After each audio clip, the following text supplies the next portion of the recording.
ሰላም ጤና ይስጥልኝ ውድ በመላው ዓለም የምትገኙ የማያ ቻናል ቤተሰቦች እንደምን አላችሁ? እኔ በጣም ደህና ነኝ። እስኪ ዛሬ ደግሞ አንድ አጠር ባለ ጽሁፍ ተገናኝተናል።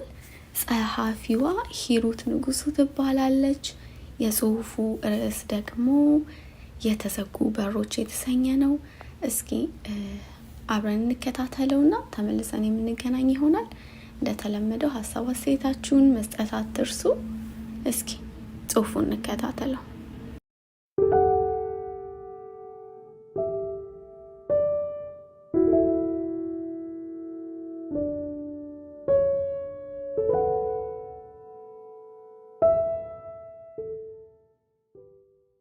ሁሉም ነገር እንደፈለኩት ሊሄድልኝ አልቻለም። ያሰብኩትም ያለምኩትም መና ሲቀር ባይኔ ያየው ምንም ማረጋግጦኝ በሬን ዘግቼ ተቀምጫለሁ። በየሄድኩበት በር ባየው ቁጥር ማንኳኳቴን አላቆምኩም። ግን አንዱም ሊከፈትልኝ አልቻለም። ቢከፈትልኝም እንኳን ተመልሶ ይዘጋብኛል። በቃ በአጠቃላይ ነገሮች ጭልምልም ብለውብኛል። ወዴት የሰው ልጅ ፍላጎቱን ምኞቱን ለማግኘት በቃ የሆነ ነገር ያስፈልገዋል ማለት ነው እንዴ? ይህንን ጥያቄ ሳልጠይቅ ቀርቼ አላውቅም። ግን በፍጹም ምላሽ አላገኘሁለትም። ያረገጥኩት ቦታ የለም፣ በቃ ያልሄድኩበት ሀገር የለም። ብቻ በመንገዴ ቆሜ አላውቅም። ሁሌም እጓዛለሁ። የምፈልገውን ነገር ላይ ለመድረስ ያልከፈልኩት መስዋዕትነት የለም። ግን አንዱም እንኳን አልተሳካልኝም። እንዴ ቆይ ግን ለምን? ገና ወጣት ነኝ፣ የ21 ዓመት ወጣት። ለህይወት ግን አዲስ አይደለሁም። እናቴን ካጣኋት በኋላ ህይወትን በደንብ አድርጌ ነው ያጣጣምኳት። በነገራችን ላይ ለካ ስሜን አልነገርኳችሁም። ሀሴት ይባላል። አደራ ትርጉሙን እንዳትጠይቁኝ፣ እናቴ ናት ያወጣችልኝ። ብቻ ግን ደስታ ማለት እንደሆነ ነግራኛለች። እኔ ግን ደስታ አያውቀኝም። እናቴ ሞተችው ገና 13 ዓመት ልጅ እያለሁ ነው። እሷን ካጣው በኋላ ለነፍሱ ብሎ ያሳደገኝ አጎቴ ነበር። ግን ህይወት ለኔ ከባድ ነበረች። አጎቴ ደግ ቢሆንም ሚስቱ ግን ልክ ሚጥሚጣ የበላው እስኪመስለኝ ድረስ ትለበልበኝ ነበር። ያውም ደግሞ ቀን በቀን ሲደጋገምብኝ የረመጥ ያህል ያቃጥለኝም ስለነበረ በቃ የሚገርመው ነገር ግን አጎቴ ይሄንን ነገር አያውቅም።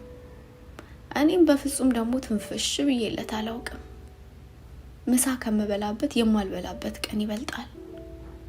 ጾሜን አድራለሁ፣ ነገር ግን እርቦኛል ብዬ አላውቅም። አንድ ቡሬ የምንላት ላም ነበረችን። ከብቶች ልጠብቅ ወደ ጫካ ሲሄድ ቁርስ በደንብ ካልበላው ለምሳዬም ለቁርሴም የቡሬን ወተት ነበር በቃ የሚረዳኝ ማለት ነው። ቡሬ እኔ ሳልባት ምንም አትልም፣ ሌላ ሰው ግን አታስጠጋም። እግዚአብሔር ሳይደግስ አይጣላም ይባል የለም? እሷም ባይጥልልኝ ብዬ አስባለሁ አንዳንዴ።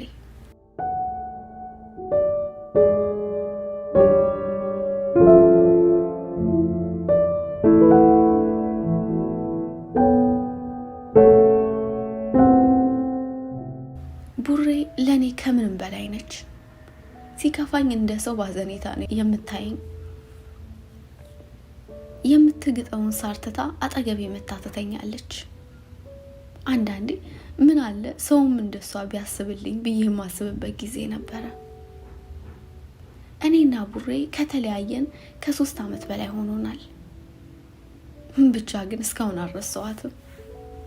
ምክንያቱም የክፉ ቀን ነበረች። ሰው በጨከነበት ዘመን፣ ከህሊና ይልቅ ለገንዘብ ዋጋ በሰጠበት ሰዓት ከእንስሳ ውጪ ሊጠቅም የሚችል ነገር እንደሌለ እኔ በደንብ ተረድቻለሁ። ምክንያቱም ልጅ በነበርኩበት ጊዜ ቡሬን ባይጥልልኝ ምን ሆን ነበር ብዬ አስብ ነበር። እያንዳንዷ የዕለት ተዕለት ውሎዬ ከአጎቴ ሚስት ይልቅ የቡሬ አስተዋጽኦ ከፍተኛ ነበረ።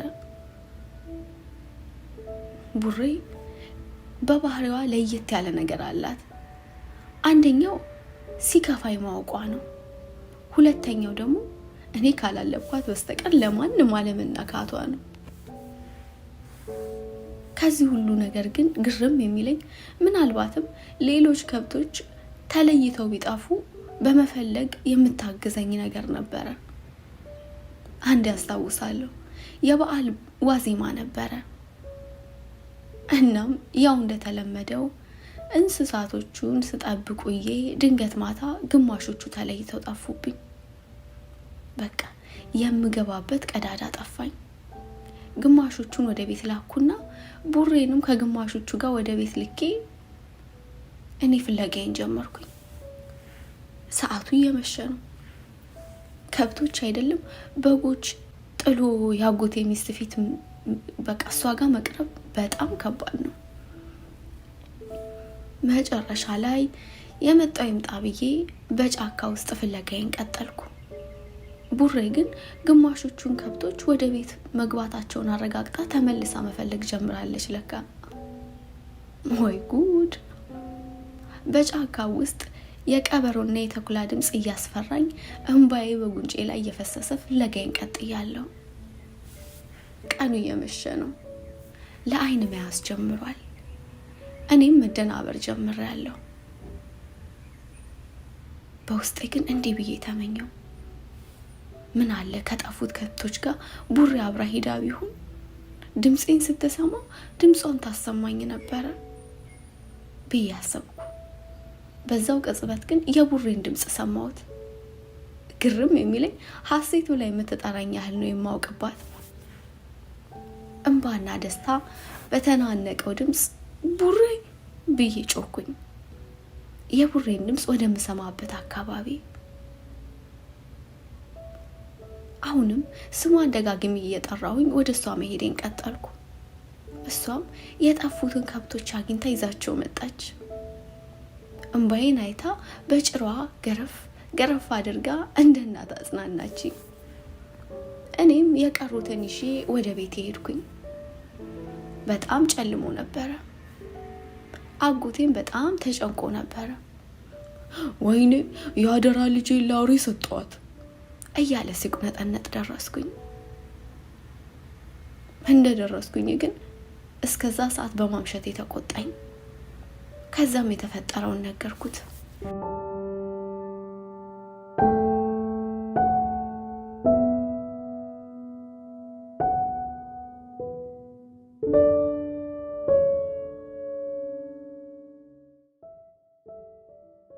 የሚገርመው የሱ ልጆች ትምህርታቸውን ይማራሉ፣ ከዛም ሲጫወቱ ይውላሉ። እኔ ግን እረኛ ነኝ። እናትና አባቴ ሳይሞቱ እስከ 4ኛ ክፍል የመማሩ እድል ነበረኝ። እነሱን ካጣው በኋላ ግን ሁሉም ነገር ተቀየረ።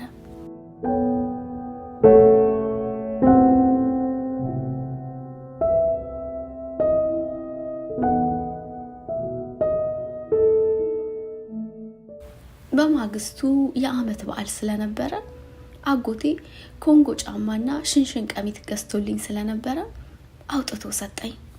ደስ አለኝ። እኔ ደስ የሚለኝ አዲስ ልብስ ስለተገዛልኝ ነው።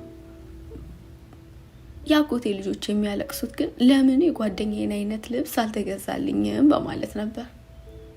አይ ልዩነት! በማግስቱ እረኝነት ሳልሄድ እዛው ቤት ውስጥ አልኩኝ። ምክንያቱም አጎቴ ዛሬ ረፍት አድርጊ የምንነጋገረው ነገር አለ ብሎኝ ነበር። በቃ የዛችን ቀን ምሽትም ብዙ ነገሮችን ቀየረች።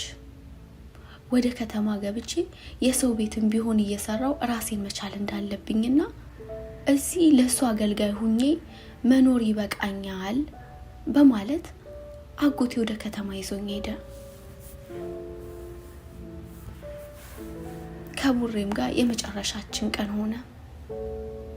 በ17 ዓመቴ አዲስ አበባን ለመጀመሪያ ጊዜ ረገጥኳት። ከከብት ጠባቂነት ወደ ሰው ቤት ሰራተኝነት ለመዘዋወር በአጎቴ አማካኝነት ደላላ ቤት ተቀመጥኩኝ።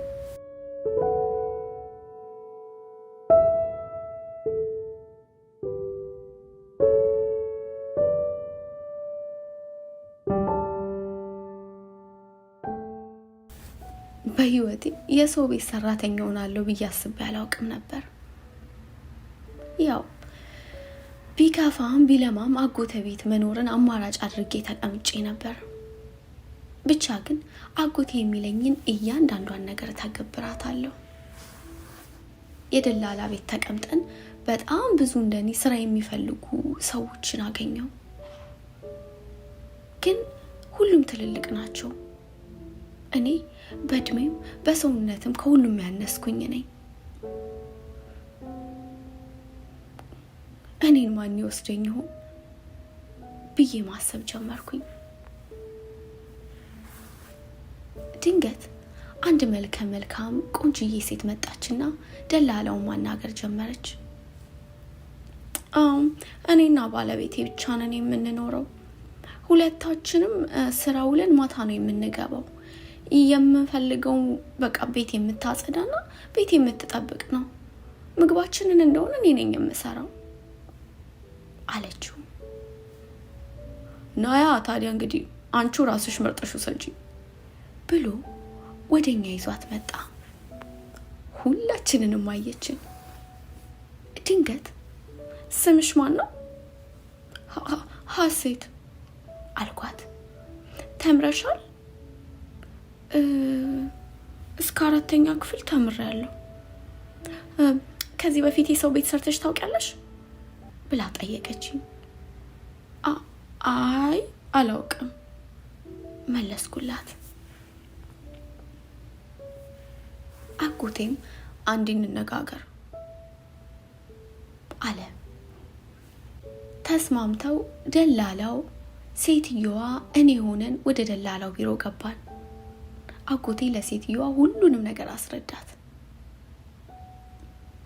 አንቺ በሚመችሽ ሰዓት እያስተማርሻት በወር 100 ብር ከከፈልሻት ይበቃል። ያው ስራም ብዙ ስለማትችል ግን አደራ አስተምሪያት። ሴትዮዋ ደስ አላት። በቃ እኔን እንደምትወስደኝ ተስማማች። ትምህርት ግን አሁን ላስተምራት አልችልም፣ ትንሽ ታገሱኝ አለቻቸው። ተስማሙ። አጎቴ ሲመለስ እኔ ወደ ሴትዮዋ ቤት ሄድኩኝ።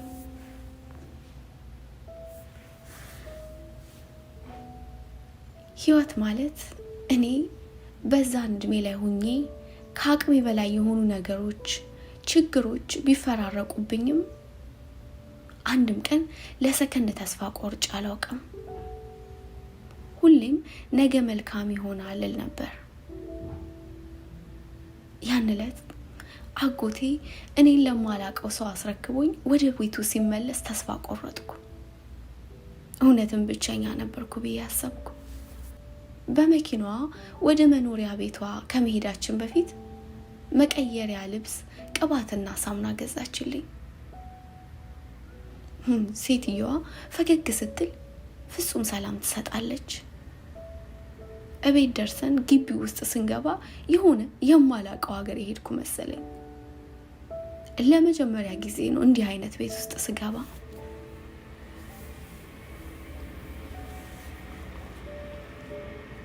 ብቻ ግን እቤት ውስጥ ገብቼ ቤቱን፣ እቃዎቹን በአጠቃላይ ማየት ጀመርኩኝ። ዞር ዞር ብለሽ ልብሴን ቀይሬ መጣሁ። ቆይ ክፍልሽንም አሳይሻለሁ ብላ ወደ ፎቅ ወጣች። ወይ ጉድ! ደረጃውን ስትወጣ ሳያት ካሁን ወደቀች ብዬ ተሳቀኩኝ። ልብሷን ቀይራ እስክትመጣ ድረስ እቃዎቹን፣ ቤቱን እየዞርኩ ማየት ጀመርኩኝ። አራ ልዩ ነው አልኩኝ በሆዴ። እኔ እዛች ደሳሳ ጎጆ ቤት ውስጥ ከቡሬ ጋር ለምጄ ይህንን የሚያክል ቤት ውስጥ ስገባ ግራ ተጋብቼ ቀረው። ሴትዮዋም ልብሷን ቀይራ መጣች። በመጀመሪያ ነይ ወደ ቴሌቪዥኑ አጠገብ ወሰደችኝና የተቀመጠ ፎቶ አንስታ ይሄ ባለቤቴ ነው፣ ሚኪ ይባላል። ማታ ሲመጣ አስተዋውቅሻለሁ። አሁን ስራ ነው። የኔ ስም ደግሞ መስከረም ይባላል። ከዛ ሻወር እንዴት እንደሚወሰድ፣ ሽንት ቤት እንዴት እንደምጠቀም፣ ቤት እንዴት እንደማጸዳ ስታስተምረኝ ዋለች። ምሳችንን እሷ ሰርታ በላን። ስራችንን ስንሰራ ውለን ሲመሽ ልክ የባሏ መምጫ ሰዓት ሲደርስ አሁን ስለሚመጣ ቡና አቀራርቢ። እኔም ትዕዛዟን ተቀብዬ ቡናዬን ማቀራረብ ጀመርኩ።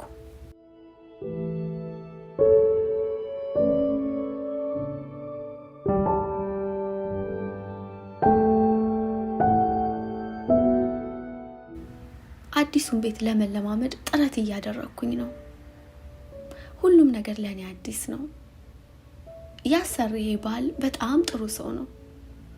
ለነገሩ እንኳን እሷም ጥሩ ሰው ናቸው። ምንም ነገር አያጎሉብኝም።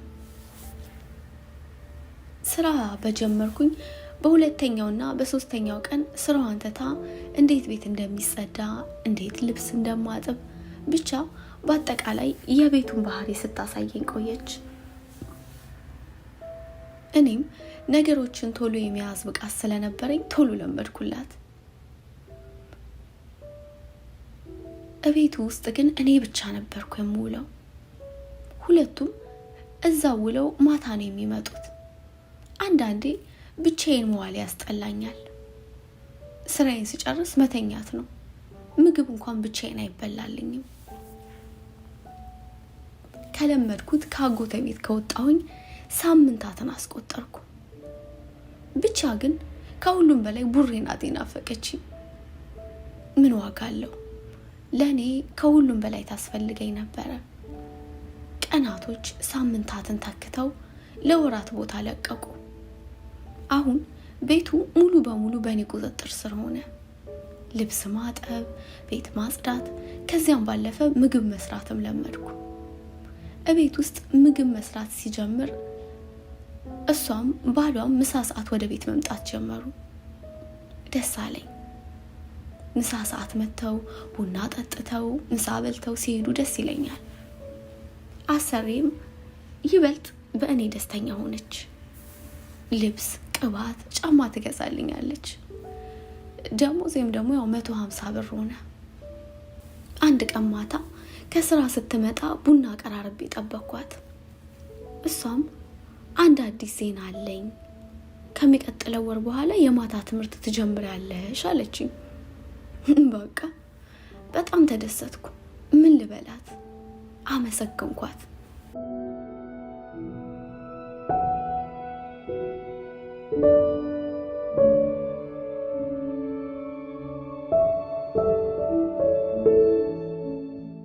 ህይወት ነገሮችን ራሷ ታስተካክላለች፣ በራሷ መንገድም ትመራለች። ከቤተሰብም ከዘመድም ርቄ ለ2 ዓመታት ያህል የማታ ትምህርት እየተማርኩኝ ካሰሪዬ ጋር እናትና ልጅ ሆነን በቃ ደስ በሚል ሁኔታ ቆየን። በእኔው ስም የባንክ አካውንት ከፍታልኝ ደሞዜን ምንም ሳታስቀር ታስገባልኛለች። ልብስ፣ ጫማ፣ ቅባት፣ ሳሙና ደግሞ በራሷ ብር ትገዛልኛለች። ለኔ እሷ ልክ እንደ እናቴ እሱ ደግሞ እንደ አባቴ ናቸው። የ7ኛ ክፍል ተማሪ ሆኛለሁ። 2 ዓመት ሙሉ ስኖር አንድም ሰው መጥቶ የጠየቀኝ ሰው አልነበረም። አጎቴም ረስቶኛል መሰለኝ። እኔ ግን ናፍቄያቸዋለሁ። ጊዜዎች እየነጎዱ አመታቶች ሲቆጠሩ በባልና በሚስት መካከል ጭቅጭቅ ተጀመረ። እሱም እያመሸ መምጣት ጀመረ። እኔ ያኔ 20 ዓመት ልጅ ነኝ። ይገርማል። ሴትዮዬ በጣም ነበር የምትጠነቀቅልኝ። ብቻ ሰውየው ጸባዩ እየተቀየረ መጣ። ምክንያቱን ግን ማወቅ አልቻልኩም።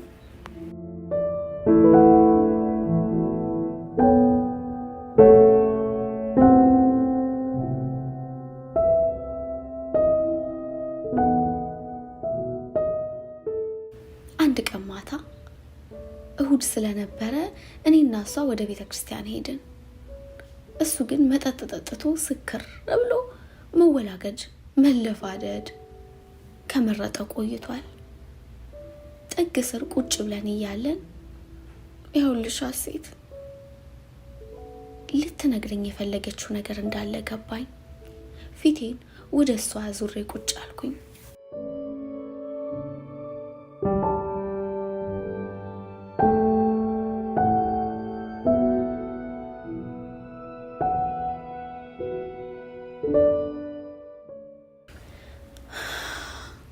ይኸውልሽ እኔና ባለቤቴ አሁን ላይ ምንም አይነት ሰላም የለንም። የጸባችን መነሻ አንቺ አይደለሽም አውቃለሁ። ስንጨቃጨቅ ስትሰሚ ውስጥሽ ጥሩ ስሜት እንደማይፈጠር፣ ግን በቅርቡ ሁሉም ችግር ይፈታል። ብቻ አንቺ ታገሺ። እኔም ቶሎ ብዬ እኔ የምልሽ መስኪ፣ ቆይ ግን የግጭታችሁ መንስኤ ማወቅ እችላለሁ? ማወቅ ከፈለግሽ እነግርሻለሁ፣ ግን የባልና የሚስት ችግር ነው። መስከረም በእነሱ መካከል ለምን ጸብ እንደተፈጠረ ባሏ እንፋታ እንዳላትና በቅርቡ ሊፋቱ እንደሚችሉ ነገረችኝ። የጸባቸው መንስኤ ልጅ ያለመውለዳቸው ችግር ነው። ባሏ ደግሞ ልጅ ይፈልጋል። ስለዚህ አንቺ መውለድ ካልቻልሽ እኔ ሌላ አግብቼ መውለድ እፈልጋለሁ አላት። ያው እንግዲህ ስለዚህ በቅርቡ መፋታታችን አይቀርም አለችኝ እንባዋ እየወረደ።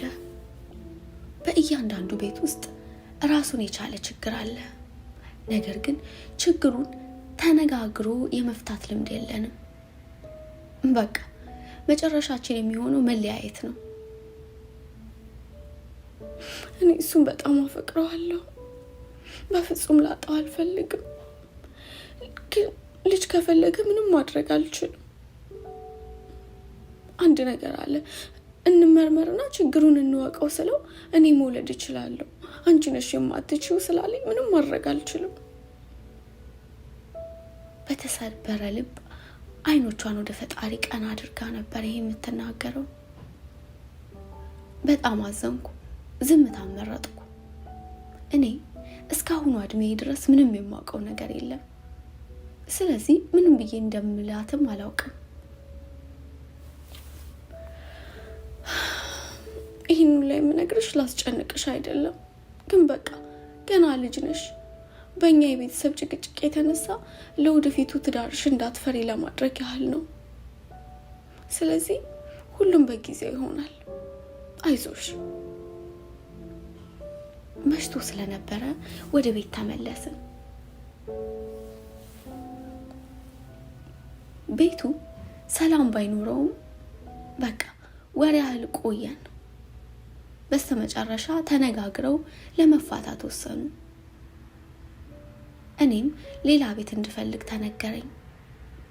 መስኪ በሰዓቱ ጥሩ ስሜት ውስጥ ስላልነበረች ምንም ነገር አላለችኝም። ተሰነባብቻቸው ስወጣ ለእጅሽ ብላ 500 ብር ሰጠችኝ። ያቺን ይዤ የደሞዜን የባንኳን ብር አንድ ላይ አድርጌ አንድ ስራ ለመስራት አሰብኩ። ግን ትንሽ ብር ናት። ምንም መስራት እንደማታስችለኝ አውቃለሁ።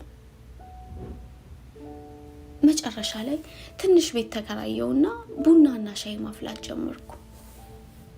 ልጅ ነኝ፣ ግን ቁመቴ ስለረዘመና ሰውነቴ ስለገዘፈ ብዙም ትንሽ አልመስልም።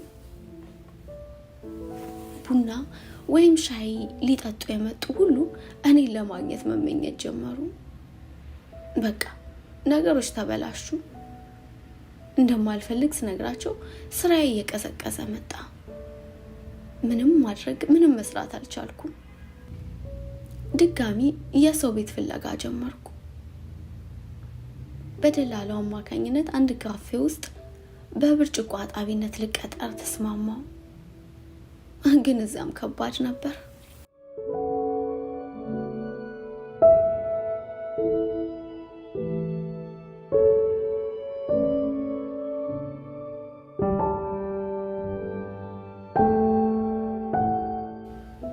ድጋሚ የሰው ቤት መድገም ግዴታ ስለሆነብኝ በደላላው አማካኝነት ካፌ ውስጥ ብርጭቆ ማጠብ ስራ ተገኘልኝ። እድሜ 20 ሆኗል። በቃ ያዩኝ ሁላ ይመኙኛል። እኔ ግን ህይወት የተጫነኝ ነኝ። ሁሉም ነገር በእድሜ ያምራል፣ ነገር ግን የተረጋጋ አእምሮም ያስፈልጋል። እኔ አላማዬም ፍላጎቴም ስራ ብቻ ነው። ራስን መለወጥ፣ በሁለት እግር መቆም፣ ያለምንም ያለማንም እርዳታ በቃ በራሴ ነገሮችን ሁሉ መከወን የኔ ፍላጎት ይሄ ብቻ ነው። አዲስ የተቀጠርኩበት ካፌ ውስጥ አሁንም ህይወት በጣም ከባድ ሆነብኝ። ከተስተናጋጅ እስከ ሰራተኛ በፍጹም ሊተውኝ አልቻሉም። ግራ ተጋባው። የሚፈልጉትን ለማግኘት የማይፈልጉትን መሆን ግድ ነው። ይህ መርህ ለኔ አይሰራም። የምፈልገውን ለማግኘት የማልፈልገውን አላደርግም። ሁሌም የማስበው አንድ ነገር ነበር፣ ነገ መልካም ይሆናል። በቃ ይሄንን ነው የማስበው። የተከራየሁበት ቤት በጣም ትንሽ ናት፣ ግን ግዴታ የወር ኪራይ ትፈልጋለች። ያንን ለማድረግ ደግሞ ግዴታ ቻል አድርጌ መስራት ነበረብኝ። አንዳንዴ ካፌ ውስጥ መጥተው የሚጠቀሙት ሰዎች ሻይ ወይንም ለስላሳ ይጋብዙኛል። ግብዣቸውን ግን አልጠጣም፣ ወደ ብር ቀይሬ ይቀበላቸዋለሁ። ብቻ እንደምንም ብዬ ለወራቶች ያህል ችዬ መስራት ቀጠልኩ። አንድ ቀን ግን ድንገት ስልኬ ያልጠበቅኩትን ነገር አሰማኝ። ከአመታት በኋላ አጎቴ ሊፈልገኝ እንደመጣ ተነገረኝ።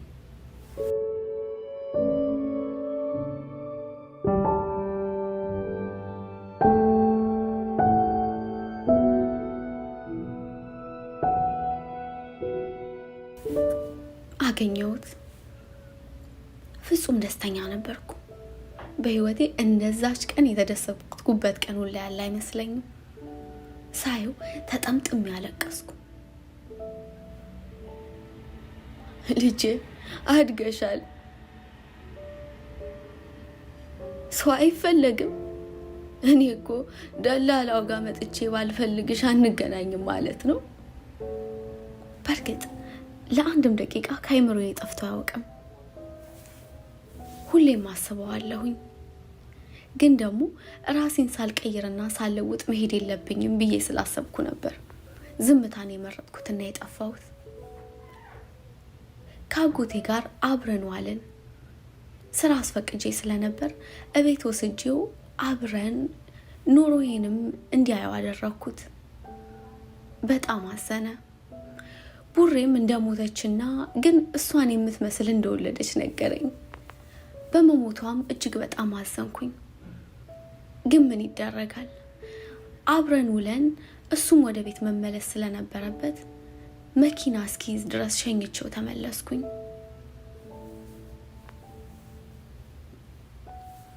መኪናው ውስጥ እስኪገባና መንገድ እስከሚጀምር ድረስ ቁሜ ሸኘሁት። እሱ መንገድ ሲጀምር ወደ ቤቴ ተመለስኩኝ። አጎቴን በማግኘቴ ብደሰትም አሁንም ግን ገና ብዙ ነገር እንደሚቀረኝ አሰብኩኝ። ስራዬን ለመልቀቅ ብፈልግም ብዙ ችግሮች ስለሚያጋጥሙኝ ችዬ መስራቴን ቀጠልኩኝ። አንዳንዴ ለምን ስደት አልሄድም ብዬ አስባለሁ። ግን ስደት አማራጭ እንደማይሆን ደግሞ አስባለሁ። እዛስ ምን እንደሚያጋጥመኝ ማን ያውቃል? ሌላው ቢቀር የእናቴንና የአባቴን ሙት ዓመት እንኳን ማን ያከብረዋል?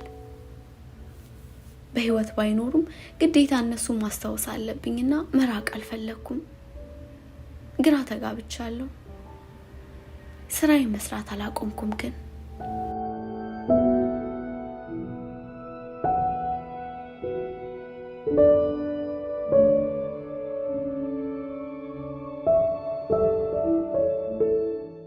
ከጊዜ በኋላ ስራዬ ከብርጭቆ ማጠብ ወደ መስተንግዶ ሆነ። ተሻሻለ ማለት ነው። ደስ አለኝ። ምንም እንኳን ብዙ ፈተናዎች ቢደርሱብኝም መጨረሻ ላይ ግን በቃ ተስፋ ሲቆርጡ ተውኝ። መስተንግዶ መስራት እንዲህ ስናወራ ወይንም ሲሰሩ ስናይ ቀላል ነገር ይመስላል አይደል? ግን እውነቱ በጣም ከባድ ነው። ብዙ ችግሮች አሉት። ትዕግስተኛ መሆን በጣም አስፈላጊ ነው።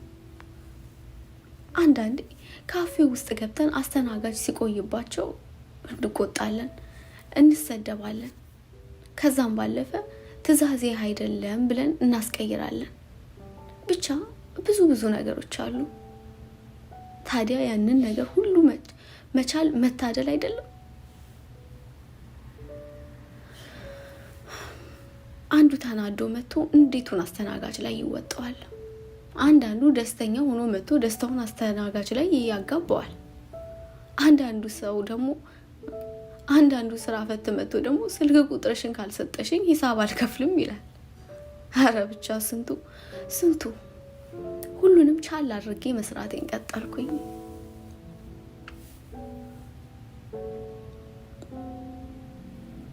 መስተንግዶ ስራ ከደሞዙ ጥቅሙ ቲፑ ነው።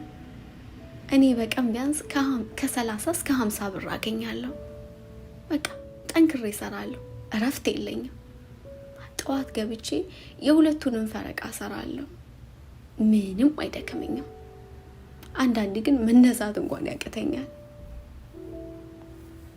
አንድ ቀን ቀኑን ሙሉ ስሰራውዬ ድክም ብሎኝ ከስራ ስወጣ ቤተክርስቲያን በር ስር ሄጄ አለቀስኩ። በቃ መከራዬ በዛ። ከዚያ በኋላ አጎቴ ጋር መሄድ አለብኝ ብዬ ወሰንኩኝ።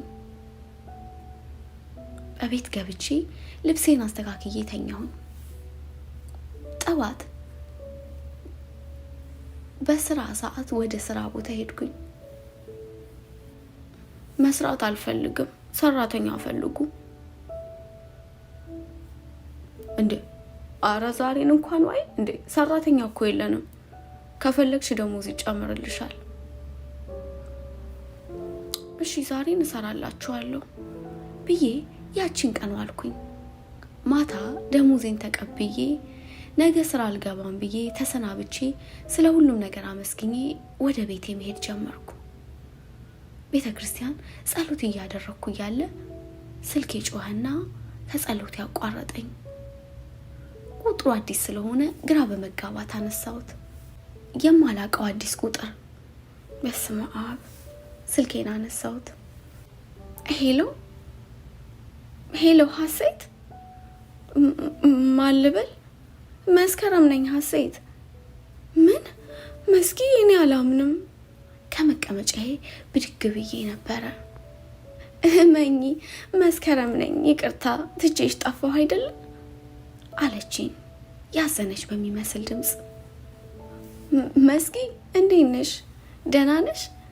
እንዴ ስልክሽ እኮ ዝግ ሆነብኝ፣ ልፈልግሽ ሞከርኩ ግን አጣሁሽ። እኔ ነበርኩ። አዎ አልነበርኩም፣ ለዛ ነው ስልኬን ቢያለሽ። የሰው ቤት ከባድ ቢሆንም በመስከረም ቤት ቆይታ ግን ምንም ነገር አላጋጠመኝም። ወይኔ መስከረምዬ እንዴት ነሽ? ደህና ነኝ። አሁን ያለሁት ካናዳ ነው። እናትና አባቴ ጋር ሄጃለሁ። ያው እንደምታውቂው ከባሌም ጋር ተለያይተናል። እንዴ ስትሄጂ እንኳን እንዴት ቻው አትይኝም? እኔ ነበርኩ። ይቅርታ ድንገት ነው የሄድኩት። በዛ ላይ ያንን የመሰለ በጣም የምወደው ትዳሬን ነው ያጣሁት። ስለዚህ በጊዜው የማስበው መጥፎ ነገር ነበረ። ይቅርታ ሀሴት። አረ ችግር የለውም። እስኪ ግን እንዴት ነሽ? ደህና ነሽ? ተመልሼ ተቀመጥኩ። መስከረም ሁሉንም ነገር አወራችኝ።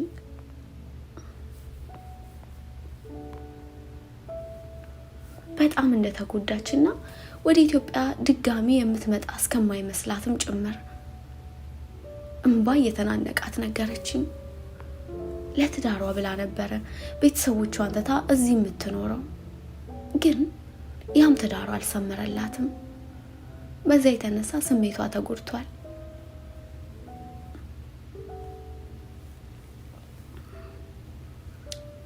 ተረጋጊ መስኪ፣ ሁሉም በጊዜው ይሆናል።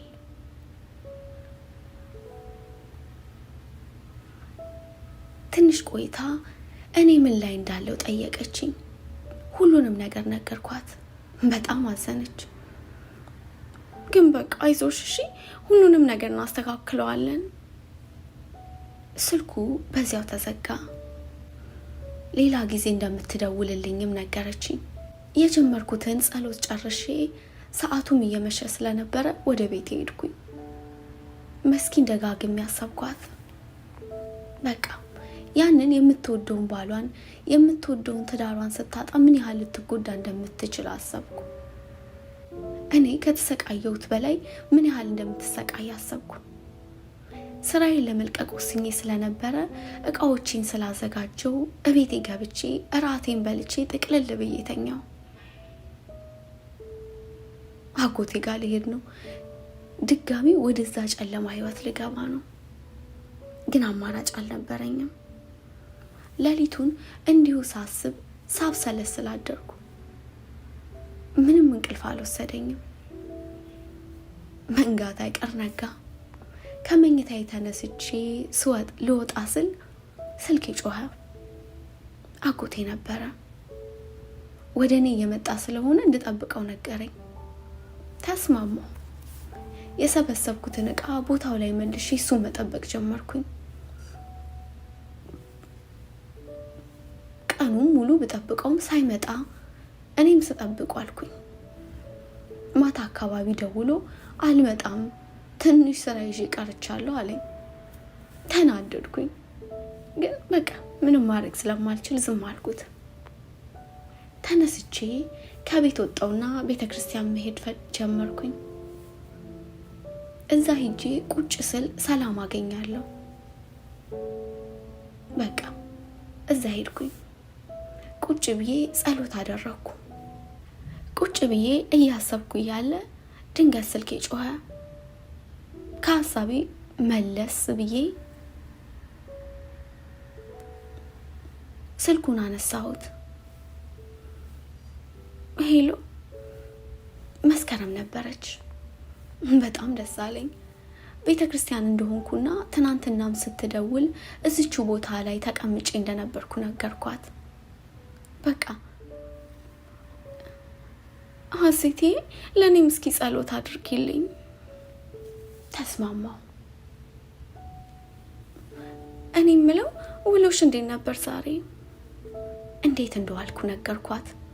አጎቴ እመጣለሁ ብሎኝ ስጠብቀው እንደቀረብኝና ነገ ወደሱ ጋር እንደምሄድም ጭምር።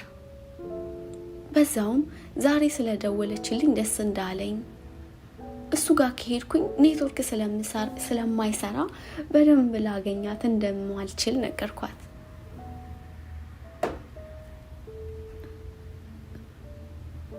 መስከረምም ውይ እንኳንም ዛሬ አልሄድሽ፣ ብትሄጂ ኑሮ አላገኝሽም ነበረ። አዎ አጎቴ እመጣለሁ ስላለኝ እሱን ስጠብቅ ነው እንጂ እሄድ ነበረ። ቀበል አድርጋ ሀሴት፣ ዛሬ ደወልኩት አንቺ የራስሽን ስራ እንድትሰሪ ልነግርሽ ነው። እንዴት? ደነገጥኩ። ሀሴት፣ እኔን ታውቂኛለሽ። እዚህ የተደላደለ ኑሮ እየኖርኩ ነው ያለሁት። ላንቺ ግን ምንም ነገር ሳላደርግልሽ ነው ድንገት ትቼሽ ምንም ሳላደርግ የመጣሁት። በስምሽ ትንሽ ብር ልኬልሻለሁ። እሱን አውጪና የራስሽን የሆነ ነገር ለመስራት ሞክሪ። አጎትሽ ጋር መሄዱን ተይውና ከነገ ጀምሮ የራስሽን ስራ ስሪ። የደስታ እንባ ከዓይኔ ሲወርድ ይሰማኛል። ህይወቴን እንደ አዲስ ልጀምር እንደሆነ ሳስብ በጣም ተደሰትኩ። ሳቅ እየተናነቀኝ መስኪ እውነትሽን ነው? አዎ ሀሴት እውነቴን ነው። ነገውኑ ብሩን አውጥተሽ ምን መስራት እንዳለብሽ ወሰነሽ ስራ ጀምሪ እሺ? ተስማማው። በዛው ትንሽ አውርተን ስልኩ ተዘጋ። ተንበርክኬ ያለቀስኩኝ። እግዚአብሔር ጸሎቴን እንደሰማኝ ሳስብ እውነትም ትቶኝ እንደማያውቅ ገባኝ። የመስከረምን ውለታ መቼም አልከፍለው። በቃ እሷ ለእኔ እናቴ ነች። ሁሌም በተቸገርኩበት ሰዓት የምትረዳኝ፣ በተንበረከኩበት አምላኬ ሆይ መስኪን እርዳት፣ ልጅ ስጣት፣ የምትወደውን ባላግብታ በደስታ እንድትኖር እርዳት፣ ጸሎቴን አደረኩ። ጸሎቴን ጨርሼ በደስታ የሚወርደውን እንባዬን ጠራርጌ ወደ ቤት ያመራው። እቤቴ ደርሼ ማሰብ ጀመርኩ። ምን ብሰራ ነው ልለወጥ የምችለው? አሰብኩ። ነገር ግን የብሩን መጠን ስለማላውቀው መወሰን አልቻልኩም። መተኛ ስለነበረብኝ ተኛው።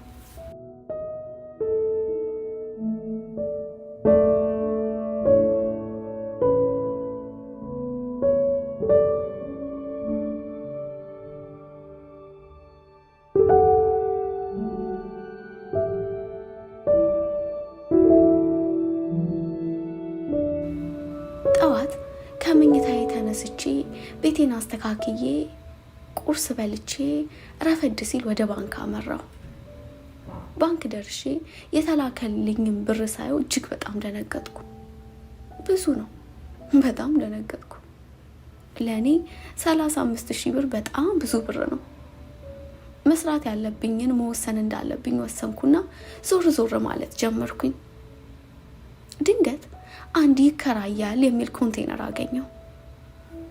እሱንም ዋጋውን ተነጋግሬ ተከራየሁት።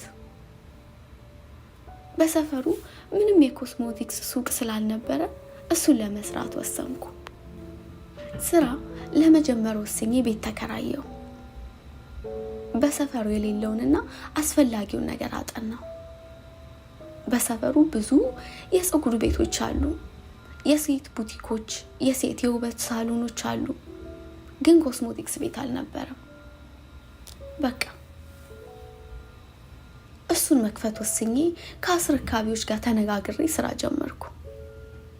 በጣም ደስ የሚለው ስራ ስላለው ደስ እያለኝ እሰራለሁ። በረንዳ ስላለው ደግሞ ቡና ማፍላት ጀመርኩ። በቃ ሁሉም ነገር ተስተካከለብኝ። ብዙውን ጊዜ ቡና ለመጠጣት ካልሆነ በስተቀር ከወንዶች ጋር አልገናኝም። ማንም የሚያስጨንቀኝ ሰው የለም። ስለዚህ ደስተኛ ነኝ። በስራዬም ውጤታማ ነኝ። ከመስከረም ጋር እንደዋወላለን። በቃ ሁሉንም ነገር ስነግራት በጣም ደስተኛ ሆነች። ለ6 ወር ያህል እንደዛ ስሰራ ከረምኩ። ምንም ነገር አላከሰረኝም። እንዲያውም ትርፉ በጣም አሪፍ ስለነበረ የመስከረምን ብር ቀስ እያልኩ ማጠራቀም ጀምሬያለሁ። አንድ ቀን መስከረም ደውላ ደስ የሚል ነገር ነገረችኝ። በጣም የምትወደው ሰው አግኝታ ልታገባ እንደሆነ። ወይኔ እንዴት እንደተደሰትኩ! እግዚአብሔር ጸሎቴን እንደሰማኝ ሳስብ በደስታ ተሰከርኩኝ።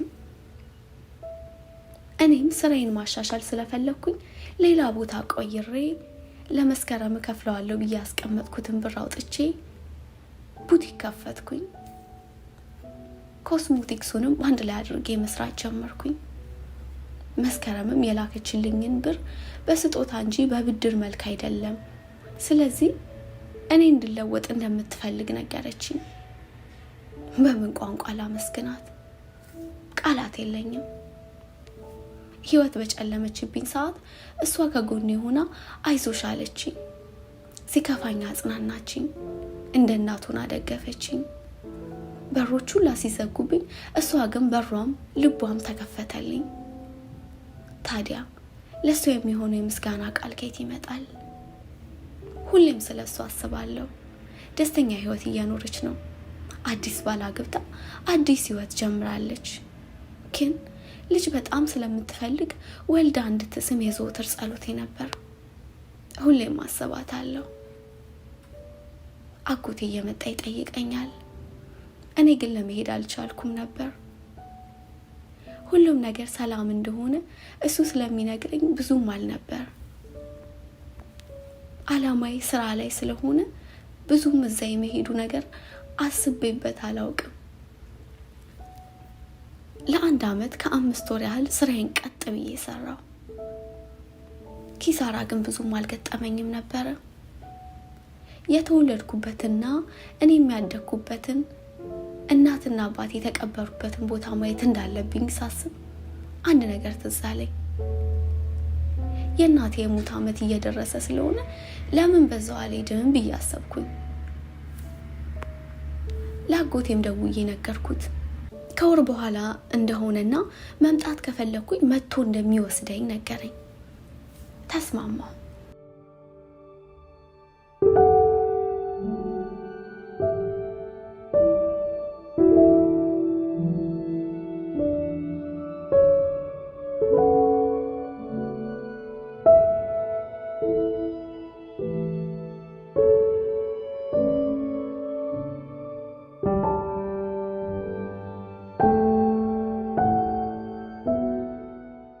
አጎቴ ከወር በኋላ ይመጣል። ቡቲኩን ግን መዝጋት ስላልፈለኩኝ ሰራተኛ መፈለግ ጀመርኩ። ፈልጌም አላጣሁም። እኔ ያለፍኩበትን ህይወት ተመሳሳይ ህይወት ያላት ልጅ አገኘው። አምጥቼ ለወር ያህል አለማመድኳት። በጣም ፈጣን ስለነበረች ሁሉም ነገር ገባት። በወሩ አጎቴ ሲመጣልኝ ለመሄድ እየተዘጋጀው እያለ ድንገት ስልኬ ጮኸ። መስከረም ነበረች። ሄሎ መስኪ፣ ሰላም ነሽ ወይ? ሀሴትዬ እንዴት ነሽ? ደስ የሚል የደስታ ድምጽ። ደህና ነኝ፣ እንዴት ነሽልኝ መስኪ? አጎቴ ጋር ልሄድ ስል ደወልሽልኝ። በጣም ደስ ይላል። ሳትሄጂ አንድ የምነግርሽ ነገር አለኝ። እንዴ ምንድነው መስኪ? ደህና አይደለሽም እንዴ? ልትመጪ ነው? በመጣደፍ ነበር የጠየኳት። አይደለም ሀሴትዬ፣ በጣም ደስ ብሎኛል። አርግቻለሁ። የሰማሁትን ማመን አልቻልኩም። ምን መስኪ? እውነትሽን ነው? አዎ እውነቴን ነው። የ3 ወር ነፍሰ ጡር ነኝ። በጣም ተደሰትኩ። ፈጣሪዬን አመሰገንኩት። ደስ የሚል ዜና ሰምቼ ከአጎቴ ጋር ተያይዘን ወደ አጎቴ ቤት ሄድኩኝ።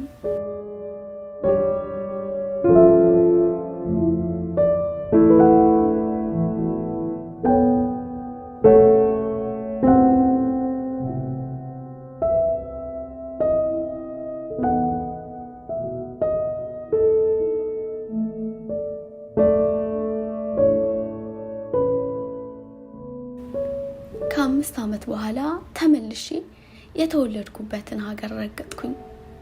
ድሮ ልጅ እያለሁ ያሳደገኝን እየተቆጣች ምግብ ሳትሰጠኝ የምትሸኝኝን ያጎቴን ሚስት አገኘኋት። ልጆቹም አድገዋል። ችግሩ ግን ትምህርት አልሆን ብሏቸው ከዛው ከገጠር አልወጡም ነበረ። ዛሬ ያለሁት ከአዲስ አበባ 188 ኪሎ ሜትር ርቀት ላይ በምትገኘው በሰሜን ሸዋ ደብረ ብርሃን አንኮበር ላይ ነው። ተወልጄ ያደግኩበት እዚሁ አንኮበር ነበር። በጣም ልዩ ቦታ ነው። የእናቴን ሙት ዓመት ቤተክርስቲያን ሄደን ስርዓቱን ከፈጸሙን በኋላ አዲስ አበባ ከመመለሴ በፊት ቡሬ ብዙውን ጊዜ እኔን የምታጽናናኝን ቦታ መሄድ ፈልጌ እዛው ሄድኩ። ሁሉም ነገር በግልጽ ታየኝ። ከቦርሳዬ ውስጥ ማስታወሻና እስክሪብቶ አውጥቼ ከመጀመሪያው ጀምሬ እስከ ዛሬዋ ድረስ ያለውን ጻፍኩት። አንዳንዴ ያለፍኩበትን ስጽፈው እንባ ይተናነቀኛል። ግን ሁሉም ነገር ተረት ተረት ሆኖ አልፏል። ህይወት በጣም ብዙ ውጣ ውረድ የበዛበትና ብዙ የተዘጉ በሮች የሞሉባት ነች። እነዚያ በሮችን ከፍቶ ለመግባት በእምነት መጽናትና በትዕግስት ማለፍ ያስፈልጋል። የኔን ትዕግስት ለእናንተ የሚያድላችሁ። እኔ ሲል አበቃው፣ ተፈጸመ።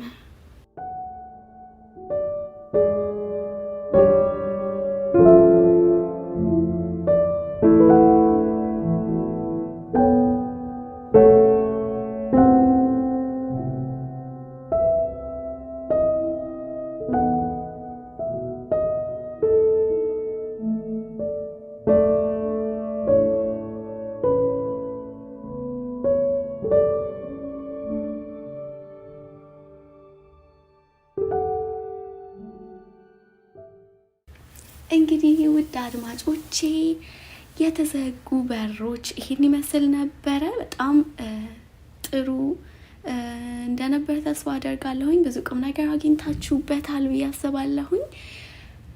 ጽሁፉን ሂሩት ንጉሱ ቆንጆ አርጋ ጽፋዋለች። እኔ ደግሞ በትረካ አብሬያችሁ ነበርኩኝ። በቀጣይ በአዲስ ጽሑፍ እስከምንገናኝ ድረስ ሁላችሁም በያላችሁበት ደህና ሁኑልኝ። ውድድድድ አደርጋችኋለሁ። ቻው